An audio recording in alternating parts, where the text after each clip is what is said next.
Hola, buenas tardes. Mi nombre es Oliver Mercado Rodríguez y vamos a explicar la evidencia 1.3 que consiste en el transistor CD. Y aquí vemos nuestro circuito.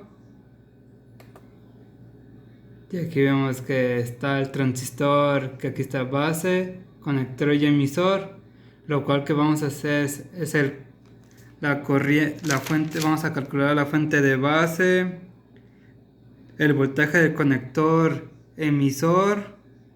Vamos a calcular la corriente de emisor, la corriente de emisor, no, de conector, de voltaje de conector. Vamos a calcular también la corriente de conector y vamos a calcular el voltaje de base. Y nos vamos acá al documento y vamos a ver que lo primero que obtenemos es nuestra fuente de base, que consiste en dividir mis 30 voltios menos mis 0.7 volts que consume nuestro diodo entre 560 kiloohms más 100 de mi beta más 1 por resistencia de emisor, y nuestro resultado nos daría 0.4 microamperios. Lo segundo que tenemos que hacer es calcular mi corriente de conector, que sería beta por IB, que sería fuente de veces, entonces sería 100 por 0.44, que nos da el resultado de 4.432 miliamperios.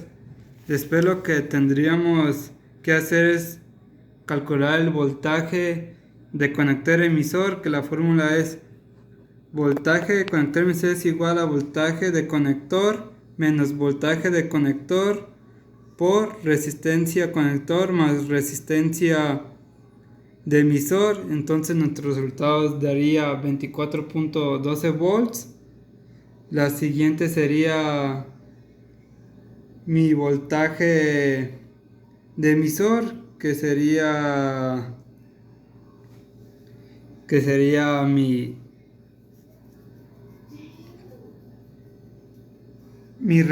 corriente de emisor por resistencia de emisor, y esto nos da 4.32, que es lo mismo que fluye por esta misma corriente.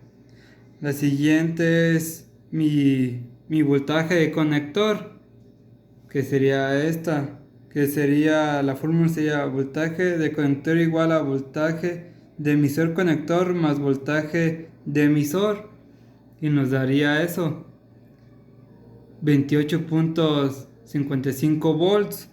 Y por último sería mi voltaje base, que sería los 0.7 volts que consume nuestra corriente más el voltaje de emisor, y eso nos dará 5.12 volts. Y nuestra potencia sería, potencia es igual a voltaje por intensidad, entonces sería 1.59. Y eso sería lo que consiste en la práctica de hoy. De mi parte sería todo.